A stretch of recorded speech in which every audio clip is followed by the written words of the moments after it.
The ACU football team hits the road to face the University of Central Arkansas. I'm Marlo Davis. And I'm Owen Simpson. We'll explain that matchup in Conway, Arkansas tonight and look back at a big night and a big win for the Wildcats at Anthony Field. It's the Adam Dorrel Show right now.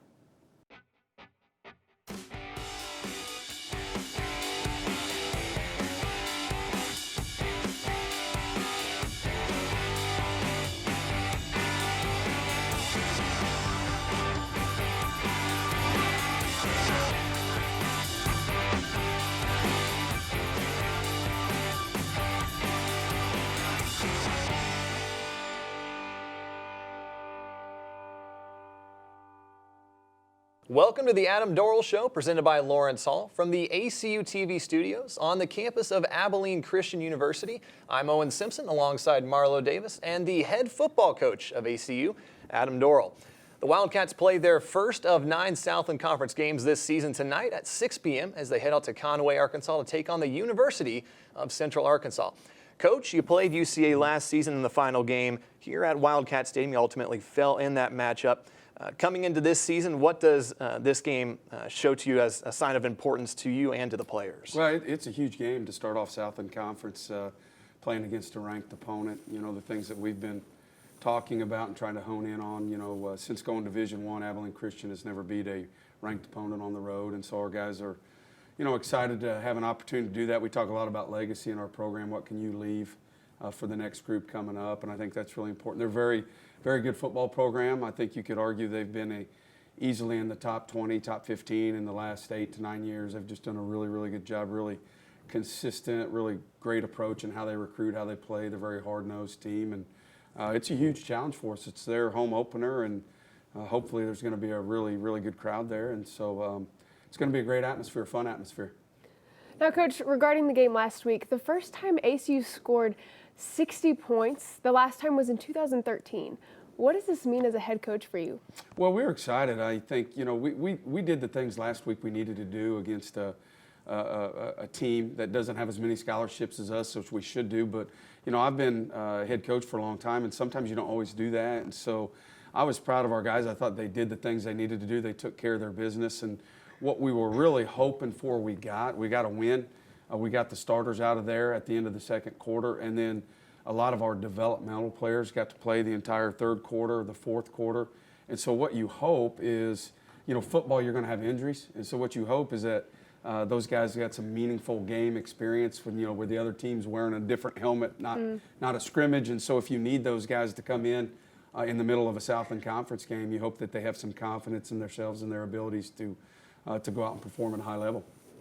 We'll preview tonight's game that will air on ESPN3, but when we return, highlights and analysis from last Saturday's blowout win against Arizona Christian University. Stay with us on the Adam Dorrel Show.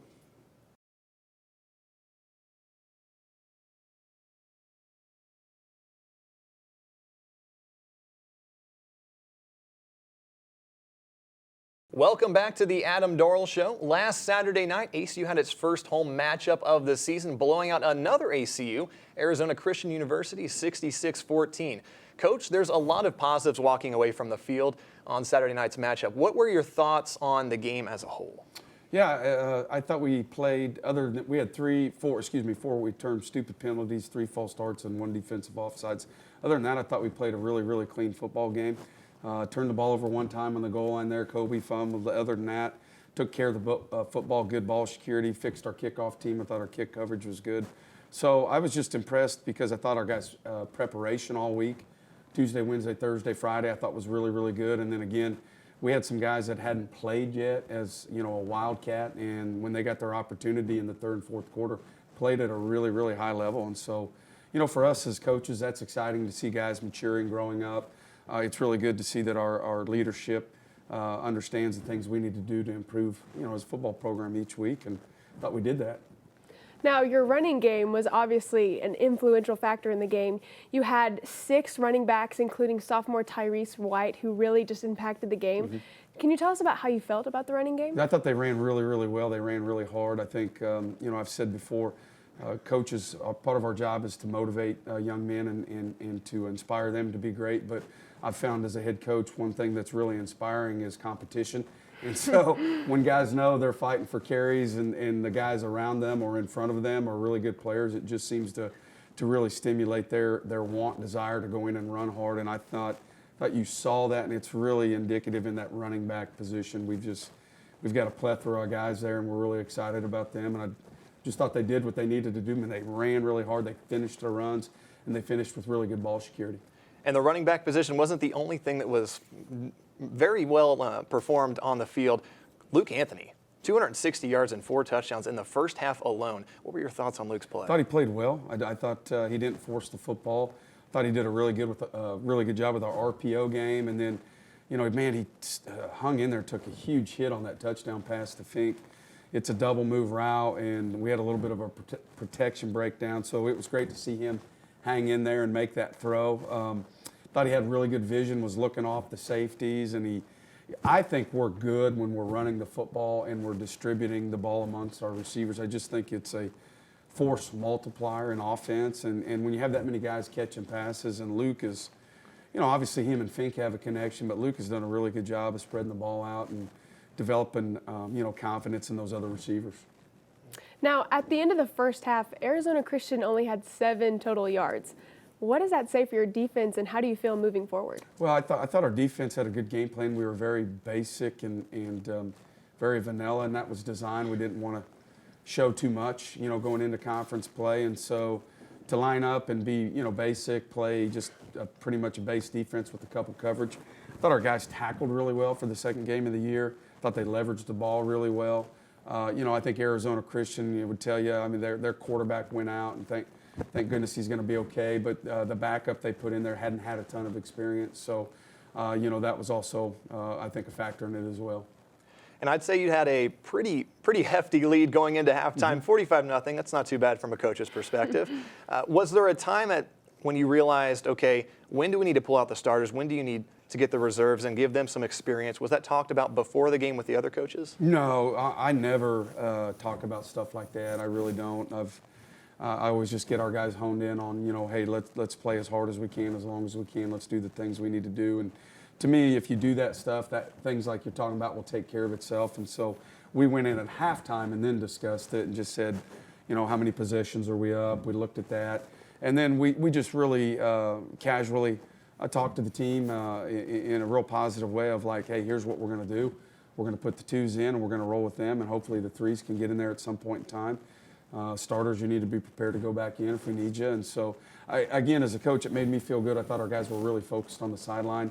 You didn't see a significant drop-off in the execution. And then for me, our substitution packages, whether it's offense, defense, getting the 2s and the 3s in and out of there, the receivers, the tight ends, the fullbacks, getting our nickel and dime package in. There wasn't letdowns in that. We weren't having to use timeouts. That was the thing that was really, I think, positive for us as coaches. Coach, earlier this year we talked about Samaje Davis and his role that he would fulfill this year as quarterback.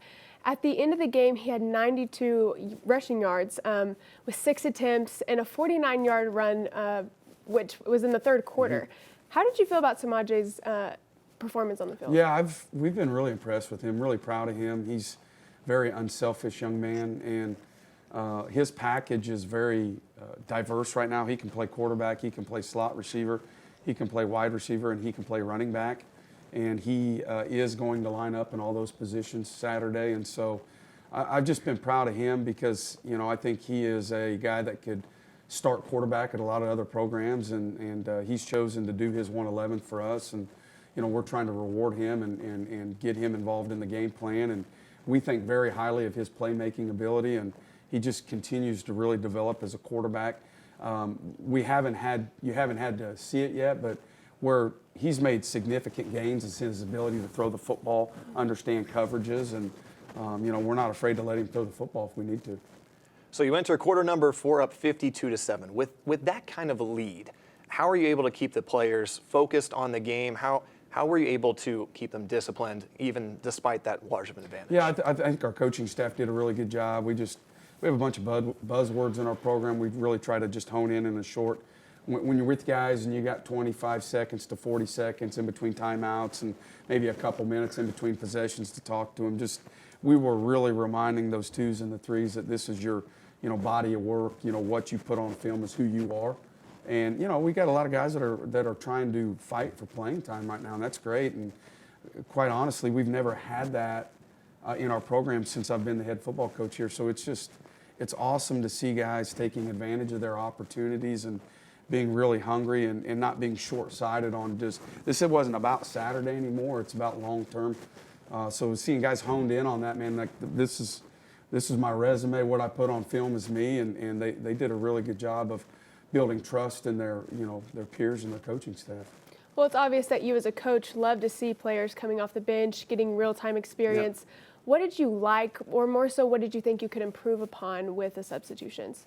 Yeah, I think if you go back and you watch the film, there was guys that played for their first time in college football, probably didn't execute at the level we wanted to, not mentally. Physically, they were fine, but there was some mental bust, guys going to the wrong linebackers, missed a couple blitz pickups, O-linemen, tight ends on their combo blocks not going to the right linebacker. And so, they were playing so hard and getting movement on the D-line that we were still getting positive yards. But, when you play against a bigger, more experienced defensive line like you're going to see in the Southland Conference, you can't make those mistakes. And so it was great in one sense. They played with great effort, great second effort, and the mistakes they made. As a coach, man, you always feel good about if there's a mistake, if it's not a physical, mistake, it's not a lack of athleticism, man, you just feel great because you're like, that is coachable. We can fix that. We'll get that fixed. And, I really believe our guys are going to do that.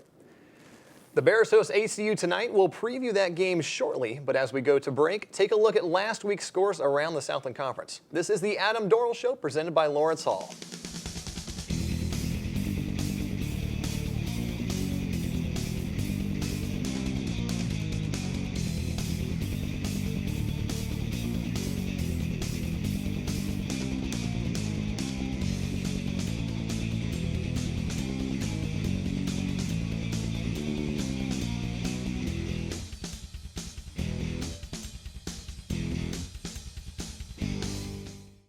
The ACU volleyball team traveled to Houston this past weekend for a 3-game stint in the Adidas Invitational. The Wildcats got things started with LMU Friday night. They put their young team to the test once more. After a slow start in the first set, the Wildcats played more competitively thereafter. However, it was not enough as they lost in straight sets. Saturday night was their toughest matchup of the season thus far against Rice, the defending Conference USA champions. The Owls were a perfect 5-0 entering the matchup, and they showed exactly why, dominating 25-12 in the first 2 sets and winning in the third. However, after losing its first 5 games of the season, the Wildcats grabbed their first win against Prairie View A&M. After losing the first set, the Wildcats got back on track, winning in 4 sets. Freshman Lindsey Toney totaled a career-high 23 kills in the team's first win of the season. Coach Mooney of the Wildcats said she asked Lindsey to step up offensively, and she responded doing just that. ACU is back here in Abilene for the first time this season with the Wildcat Classic Tournament this weekend. It'll be the first D1 tournament they've hosted in program history. Kicks off Thursday night at 6 when they face California State Fullerton. The ACU soccer team has had a competitive month thus far. September 1st, the Wildcats faced number 16 Texas A&M over in College Station, losing in that matchup 4-0. The Aggies got off to a quick start, scoring 2 goals within the first 57 seconds of play. Later in the second half, the Aggies' Addie McCain scored 2 more goals. The Wildcats were only able to get 1 shot in during the first half, but improved that number to 7 for the game. When we come back from break, we'll preview the football matchup this weekend between Central Arkansas and ACU this Saturday with head coach Adam Dorrel. Stay tuned.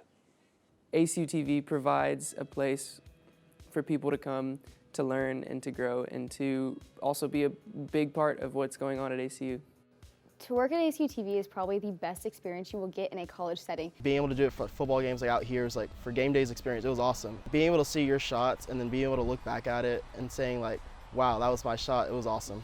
It looks amazing in here, and I know Neil Santana spent so much time redesigning it, and he did an amazing job and really truly made it look like a news station would. Getting to work with Grant, talking with the coaches regularly, this has just really given me a lot of experience moving into the real world. The work on the floor, getting to teach people, and then also getting to be right there with the basketball players. I couldn't compare it to anything I had done before. Watching all the clubs at Sing Song get their awards and just being so excited was such a rewarding thing to see because we were able to help contribute to that.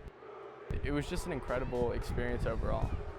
To see my work broadcasted nationally is so incredible. And the pressure of filming on a live broadcast for people to see around the world is just, it's a different feeling than just a regular game filming for the screen. It's just perfect experience for the real world. You're going to be in a control room. Somebody's going to be giving commands, telling you to switch over to this camera or to put this graphic up there. You know, you got to realize this, I wouldn't be doing this anywhere else. I think ACU provides me this blessing of an opportunity. The ability for ACU TV to be so flexible and cover literally every section of campus is amazing. We're here for the campus. We're here to better the community and show that ACU has a lot of great things going on. It helps us become more of a community and cultivates support for our athletes, for our students who are succeeding and doing TEDx and sing song. And it's one of the biggest benefits I see as a student is just that ACU TV really does an incredible job bringing us all together as a campus.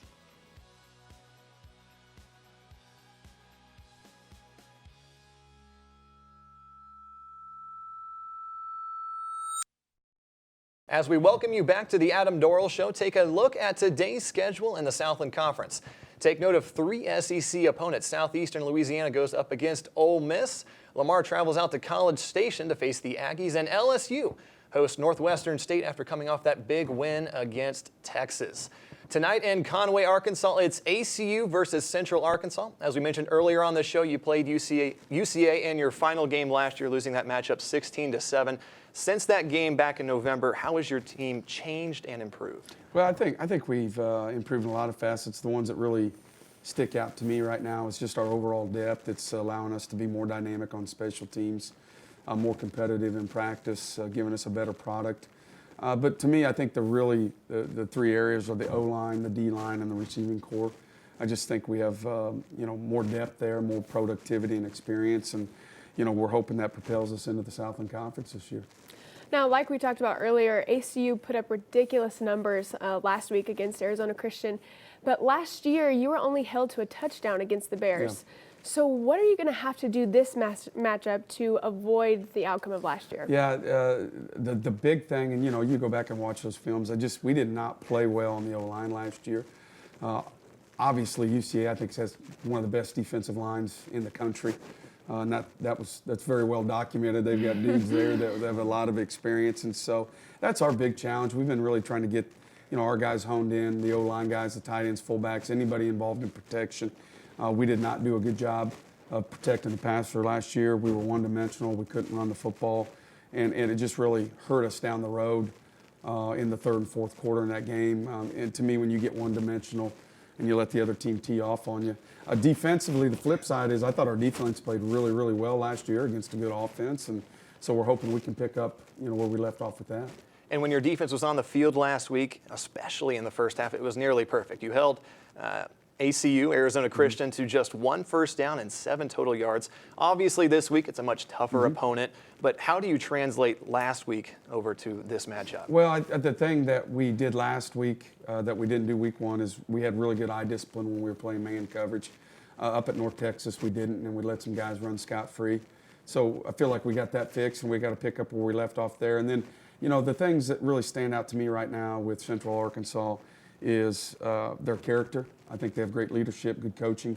They're plus 31 right now in the 4th quarter. I mean, they've come from behind and they've outscored their opponents by 31 points in the 4th quarter, which is an absurd number for only 2 weeks of playing college football. And so we've really got our guys honed in on, hey, regardless of what happens at the start of the 4th quarter, we have to find a way to somehow win the 4th quarter. And so just trying to hone in with defensively of tackling well. Central Arkansas right now is making a living off throwing the football deep fades. I think they only have 65 rushing yards on the year. So, if we can stop the run and try to get them into those obvious pass situations like I just talked about, then you can pin your ears back and go get them. And then just they have 2 really good receivers. You got to know where they're at all the time, and you can't give up the fade ball to them.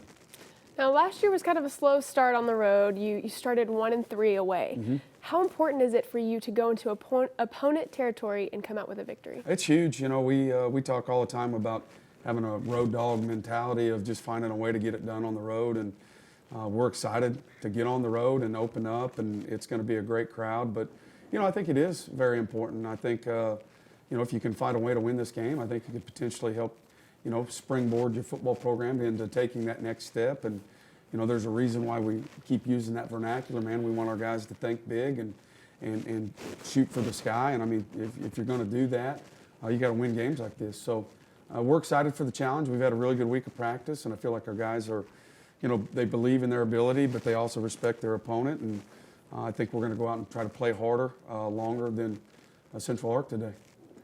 ACU and Central Arkansas tonight. Kickoff is at 6, and as we said earlier, the game will be televised on ESPN3, which you can access online or on your app. For Coach Dorrel and Marlo, I'm Owen Simpson. Thanks for watching the Adam Dorrel Show, presented by Lawrence Hall. Enjoy the game, and we'll see you right here next week.